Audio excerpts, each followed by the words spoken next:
The Prisoner. The Sorceral True Condition, revealed in 17 episodes. This made-for-TV series first aired in 1967. It was created by Patrick McGoohan and George Markstein, with McGoohan playing the lead role. The plot centers around a man who resigned from his secret agent job, and as he tries to leave to go on vacation, he is gassed in his own home and passes out.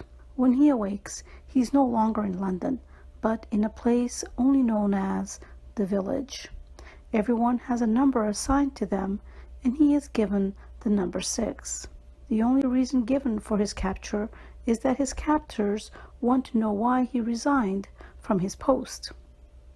The entire series is about the prisoner's resistance and relentless desire to return home.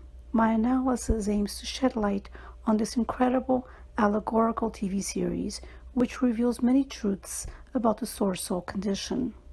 Word association. The words information and resigned are repeated in the intro to the series. These carry double entendres, specifically to convey hidden truths.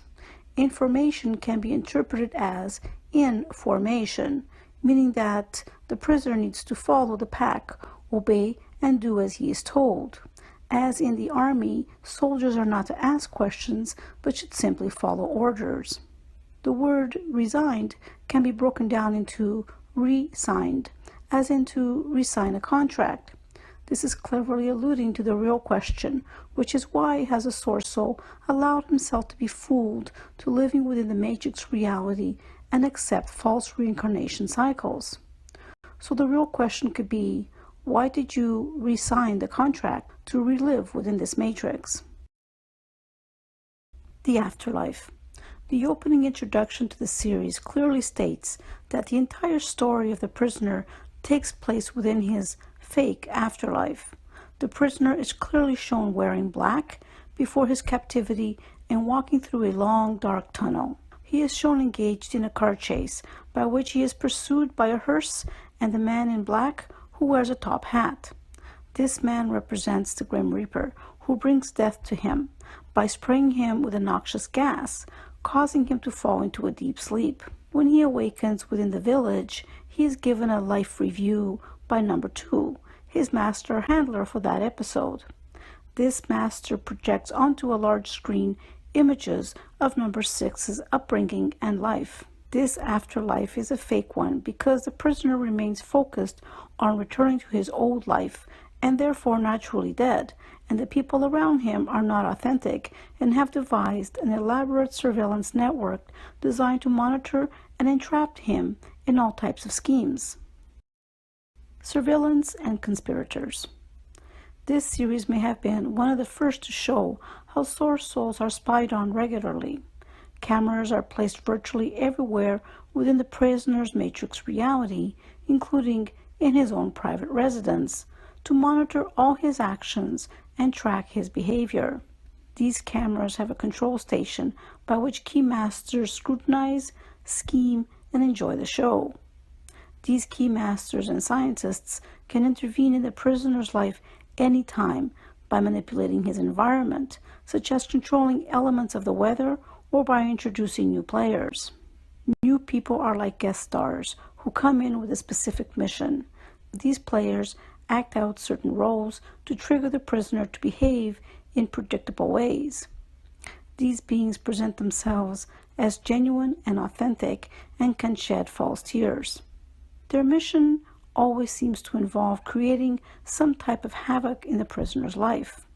In the second episode, the prisoner becomes so suspicious that he publicly states, quote, "I intend to discover who are the prisoners and who are the wardens," end quote. Drugged and hypnotized.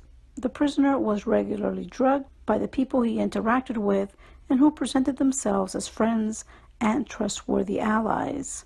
They drugged him with alcohol, tea, and even tap water. They did this to affect the prisoner's temperament, making him more docile and accepting of their manipulations. For example, he was drugged to adhere to a fake election and to run for office. He was also regularly hypnotized in his sleep, by which a strobe light hovered over him.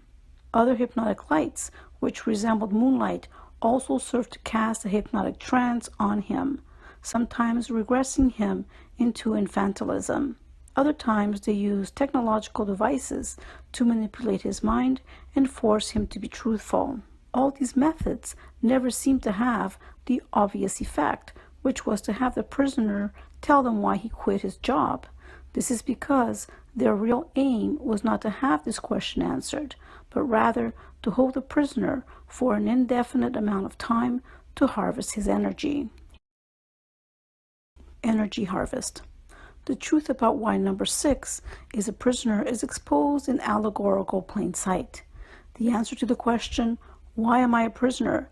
can be answered simply as, "For your blood." In my opinion, no other TV show or movie depicts this more clearly, though this analysis will probably surprise many people. Here is my evidence. Lava lamps and blood symbolism. In the first episode, when number 6 meets his master, number 2, he is shown standing next to a unique lava lamp by which blood is symbolized. The prisoner is dressed in black, reflective of his dead-like condition. This lava lamp was only shown in this episode, representing a blood vial by which red blood cells, white blood cells, platelets, and plasma are separated from the blood. In subsequent episodes, other lava lamps are shown, which symbolize the flow of red blood. However, more saliently, the controllers have projected onto large screens as backdrops the flow of blood. This is clearly alluding to the prisoner's true purpose, that he is being used for his blood. If anyone thinks this was simply done for stylized effect, then they are fooling themselves, as the big white menacing ball, which is the threat to the village citizens, is clearly reflective of a white blood cell, the body's defense system.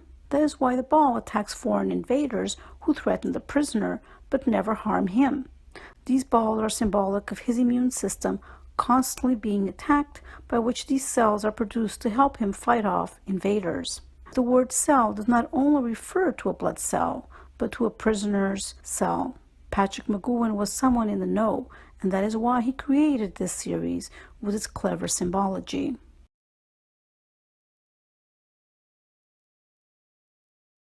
Blood extraction symbolism is also used, by which 2 fingers pointing upward by the masters indicates that a transfusion is being conducted.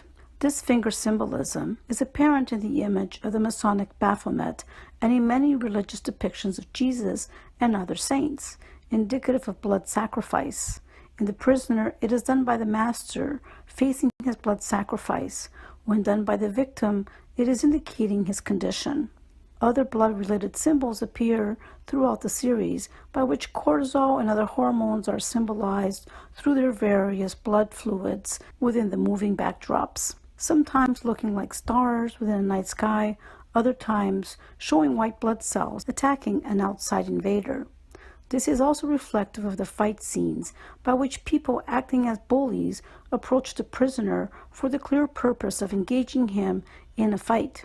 This is the only way to have cortisol and endorphins released into the bloodstream, by putting the prisoner in a fight or flight response condition, by which his body is triggered to produce these vital hormones. This is clear in a frantic scene by which the prisoner inadvertently enters a cave room, by which he finds 4 people sitting around a large white ball, clearly depicting how his blood, and specifically his white blood cells, are being used to help others build their own immune systems. Another important symbol of blood usage is the lighting effects they use to highlight the prisoner's face. At times, the prisoner's face looks bloodshot or purplish. It seems abnormally different from those around him, showing that he is in a different physical condition. Green lighting and green fluid backdrops indicate another type of bodily resource taken from the bodies of source souls, and that is CSF, cerebral spinal fluid. The color of their phones also tells what type of body resource they are aiming for in that scene. The phones come in 3 colors, red, yellow, and teal, symbolic of the 2 dominant parts of the blood and the CSF. Most often, the red and yellow phone is used, and the teal seldomly, as CSF is extracted without impacting the body in any significant way. Their computer buttons also correspond with the blood fluids. The clothing worn by the guests usually indicate what they are after, usually something related to blood. The black globe, often shown within the control station, is often juxtaposed against the backdrop of the white balls, indicative of its opposition, the enemy, by which it attacks the body's immune system. Torture and identity confusion and dream manipulations. The prisoner is often tortured. Sometimes he is aware of it, sometimes he is not. He simply wakes up feeling a bit bewildered, but refreshed. Scientists are allowed to experiment on him and torment him in any way they choose, sometimes taking him to the brink of his demise. Their only prohibition is not to cause any permanent damage, illustrated by such statements as, "Don't harm the tissues," and "We don't wish to damage you permanently." On one level, they let him know that they are harming him, openly seeking his consent. His life events aim to justify the ailments and pains he experiences, as his aches and fatigue need to be justified in some way. Also, the triggering of cortisol release in his body needs to be reasonably explained as well, as this is why he is engaged in many conflicts. Another technique they use, often involving torture, serves to befuddle the prisoner's sense of identity. Initially, he rejected being called a number, yet in one episode, his masters get him to impersonate someone who looks like him, calling him now number 12. This had the effect of him meeting his look-alike, or doppelganger, and having the effect of him not only claiming a number as a name, but struggle to prove that he was indeed number 6. In another episode, he was induced through an invasive procedure to become conscious within another man's body. That was the only episode Patrick McGoohan was barely visible, as his character was played by someone else.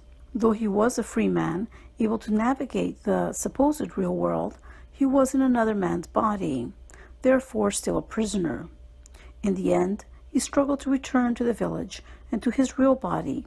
These strategies cleverly served to create identity chaos and confusions, by which the prisoner was kept playing the Matrix game. Additionally, these masters revealed how they could affect the prisoner's dream world by combining drugs and technology. In one episode, they injected the prisoner with a drug to cause him to fall into a deep sleep, and then downloaded character profiles from discs onto the prisoner's mind. They even showed how they could manipulate the prisoner's dream by dictating a dialogue to one of its characters. Significance of final episode. The final episode seems chaotic and much can be said about it. However, I will highlight what I deem to be the most salient truths. The masked people represent the different characters who interacted with the prisoner throughout the series. They wear masks to indicate that they were only acting their parts and not showing their true identities. The trial was a mock trial, stating that there is no real justice for the prisoner. The judges are masters and are playing a game. The young man with the top hat is brought in to exemplify a true source soul, a true prisoner, as Patrick McGoohan is not a real source soul in real life, but a master. This character reveals the prisoner's true condition, someone who is somewhat schizophrenic, incoherent, delirious, fatigued, wearing a black top hat, indicative of being dead-like. He rings a cowbell, signifying how he, similar to cows, has been milked for his bodily resources. This is why he repeatedly sings the song Bones, as blood is created within the marrow of the bones. This is also the reason why he is shown in a glass chamber or pod next to a master who mocks him by laughing hysterically. In this final episode, they also reveal how their industry is highly guarded and extends beyond what the series normally portrayed. Along with its above-ground control stations, there are caverns and tunnels where most of the work is done and control is held.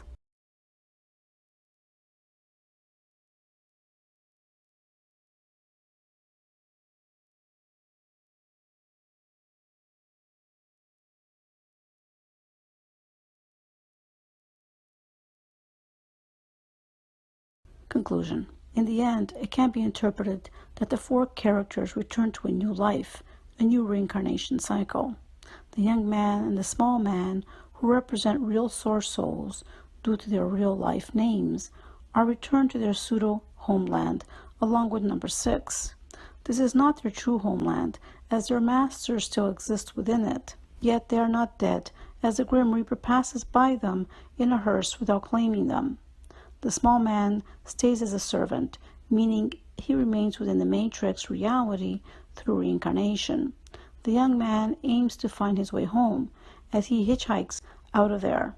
Their homeland is alluded to within the ancient and majestic architecture of London. Number 6 becomes a free man, a liberated prisoner. He represents the source soul's plight, to be freed and to be returned to their true homeland. The master number 2 wanders the streets looking for new prey.